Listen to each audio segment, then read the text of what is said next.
Terima kasih Anda kembali bersama saya Nitya Anissa di Breaking News Kompas TV. Saudara, yang Anda saksikan ini adalah kita melihat ulang bagaimana ketika ketiga pasangan Capres-Cawapres menunjukkan hasil nomor urut, undian nomor urut yang diambil oleh masing-masing dari pasangan Capres-Cawapres.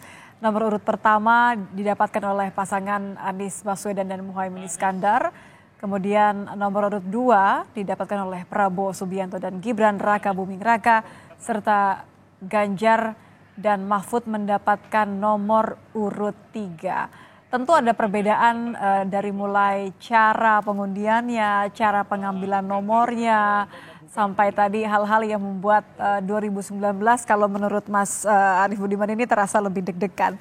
Tapi sudah dapat nomor urutnya Mas Arief, saya ingin kembali ke Anda. Ketika Anda menjabat sebagai Ketua KPU dari periode 2017 kemudian 2021, selalu kan yang dipertanyakan adalah what's next, berikutnya apa? Karena itu adalah tahapan yang melibatkan banyak orang. Tahapan yang biasanya nih diceknya adalah distribusi logistiknya seperti apa. Tapi sebelum jauh ke sana, tadi Anda mengingatkan saya bahwa Nitya jangan lupa surat suaranya ini yang terlebih dahulu harus dicetak. Berarti sudah bisa dicetak besok ya? Atau sudah bisa melakukan proses untuk pencetakan mulai besok ya? Ya, jadi sebetulnya ada 3 hal ya yang penting kita harus perhatikan. Pertama, regulasinya. Seluruh regulasi harusnya sudah selesai. Harusnya. Tapi kalau kita lihat, saya cek di JDIH, KPU, itu sebetulnya ada peraturan yang belum selesai. Dan ini penting peraturan itu, pemungutan dan penghitungan suara, rekapitulasi itu belum. Ya. Yang kedua, orangnya. Ini orangnya sudah lengkap semua nggak? Ada yang kurang nggak? Jangan-jangan masih proses rekrutmen dan segala macam. Ini juga perlu kita cek. Nah yang ketiga, logistik. Nah logistik itu nanti tahapannya setidaknya ada 3. Pertama perencanaannya, kedua produksinya, ketiga distribusinya.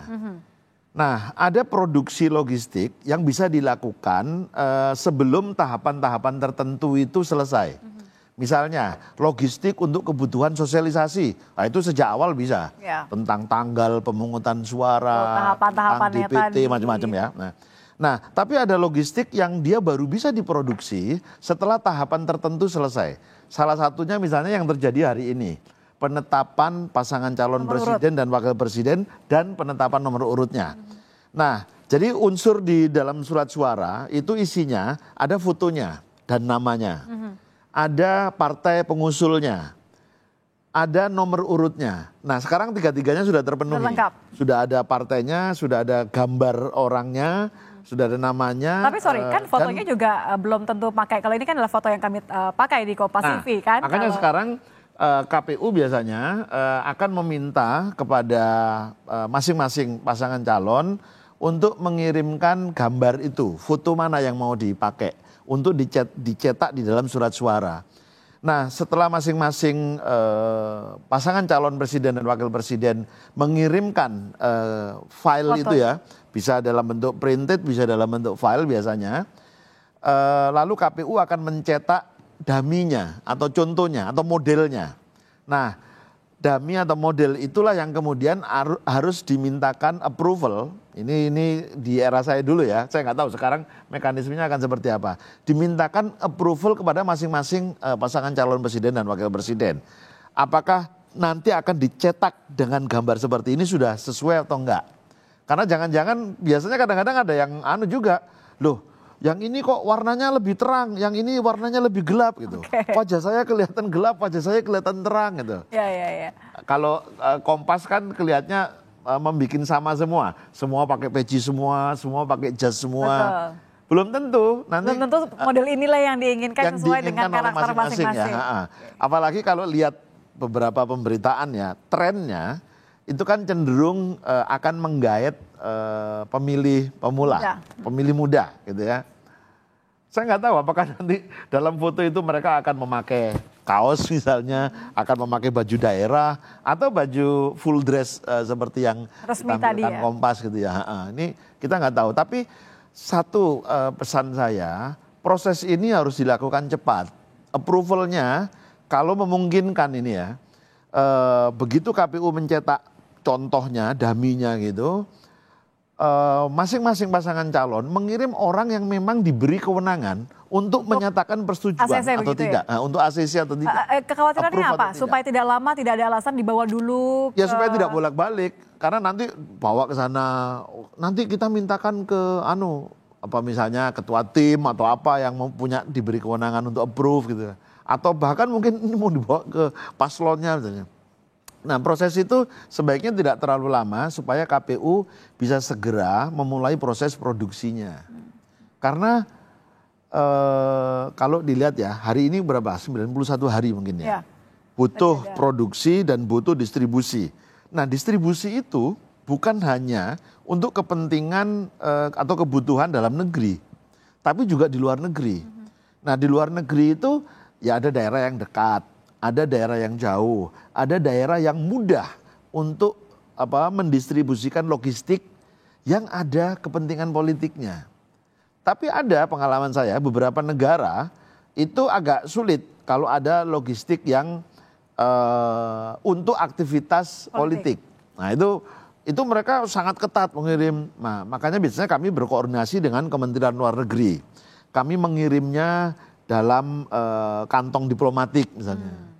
Bahkan dulu untuk beberapa negara yang tidak ada direct flight gitu ya, kalau kami lewat kargo itu nanti akan lama berputar-putar. Kami ngirim orang langsung pergi ke negara tersebut. Jadi hand carry begitu? Hand carry, makanya dia langsung bawa kantong diplomatik itu. Supaya mudah masuk, pemeriksaan tidak terlalu rumit, kayak gitu. Oke, jadi sesegera mungkin supaya pertama sudah bisa dicetak, approvalnya berarti jangan lama-lama. Ini juga berarti imbauan kepada pasangan ini ya, tim pemenangan masing-masing sudahlah di-approve saja secara cepat agar bisa dicetak, fokus kepada distribusi logistiknya tadi. Nah, kalau kita melihat 28 November ini kan sudah mulai sebenarnya kampanye, betul, sampai 10 Februari. Nah, apa yang Anda ingat dari 2019 terutama ya, ketika sudah mau mulai memasuki masa kampanye terutama, Mas Arief? Partai di 2024 lebih banyak ya, totally ya, partai nasional dan partai lokal dibandingkan seingat saya dengan peserta pemilu partai politik di 2019. Nah, yang harus dilakukan oleh KPU untuk menyusun desain kampanyenya itu biasanya memperhatikan setidaknya dua hal. Pertama, pembagian wilayah. Karena wilayah kita cukup luas. Jangan sampai semuanya bertumpu dalam satu tempat atau satu wilayah. Karena itu akan memicu konflik. Yang kedua, pengaturan waktunya. Jadi kalau 28 sampai dengan 10 Februari, 75 hari lah ya. Seingat saya 75 hari mereka mengatur. Maka bagaimana mengatur 75 hari ini sehingga terasa adil bagi semua. Bukan hanya soal alokasi waktunya ya, semua dapat 75 hari. Tapi kan masing-masing tentu kepingin saya 75 hari fokus di daerah sini saja. Karena di sini kantongnya nih. Lumbung suaranya begitu. Yang lain itu cukup sehari 2 hari. Nah, nggak bisa, karena semua harus dibagi rata. Karena ada yang nanti, atau misalnya gini, untuk kantong saya pinginnya di awal masa kampanye. Oke, karena kan masing-masing punya strategi begitu. Ya, semua masing-masing punya strategi. Nah, ini saya mengingatkan ini kan kawan saya dulu nih ya. Bagilah secara free and fair gitu ya. Ya, apakah diundi dengan cara seperti tadi atau bagaimana? Jangan sampai terkesan salah satu diberi keleluasaan lebih besar dibandingkan yang lain, misalnya. Misalnya ini saya nggak tahu ya, bisik-bisik, saya yang pertama di sini aja, nanti yang terakhir di sini. Tapi kalau teknisnya biasanya bagaimana sih Mas Arief? Biasanya mereka kemudian dari tim pemenangan mengajukan atau enggak, KPU membuat draftnya. Draft saja begitu. Draft. Misalnya Indonesia, kita bagi berapa enaknya? Karena pasangan calonnya ada 3 misalnya, kita bagi 3. Wilayah barat, wilayah tengah, wilayah timur misalnya. Siapa yang duluan di barat, siapa yang duluan di tengah, siapa yang duluan di timur. Nah, itu kan pertimbangan yang menjadi krusial. Itu sangat strategis itu. Pertama, kalau misalnya ini perumpamaan ya, cara membaginya itu misalnya. Atau bisa juga sebenarnya semua ada di mana, tapi membaginya berdasarkan provinsi misalnya. Provinsi A, B, C, D, bukan berdasarkan wilayah tadi. Itu pertama mengatur pembagian wilayahnya, kedua mengatur waktunya. Apakah cukup di sini 3 hari, setelah itu berputar ke wilayah yang lain, ataukah 5 hari atau 1 hari berputar misalnya. Tapi kalau setiap hari berputar, energinya besar, biayanya banyak. Sudah ada di timur, terus besoknya giliran kampanye ke barat misalnya. Indonesia sangat luas, tidak efektif. Nah, jadi membagi waktu dan membagi wilayah ini akan menjadi kunci menentukan apakah nanti kampanye bisa berlangsung lancar, aman, damai. Karena tidak hanya kemudian memikirkan strategi bagi masing-masing partai politik, ini tapi baru kan keamanan ini loh ya. Iya betul. Itu baru cara membagi peserta pemilu yang hanya ada 3, pilpres. Padahal kan KPU juga harus membagi peserta pemilu untuk pileg. Betul.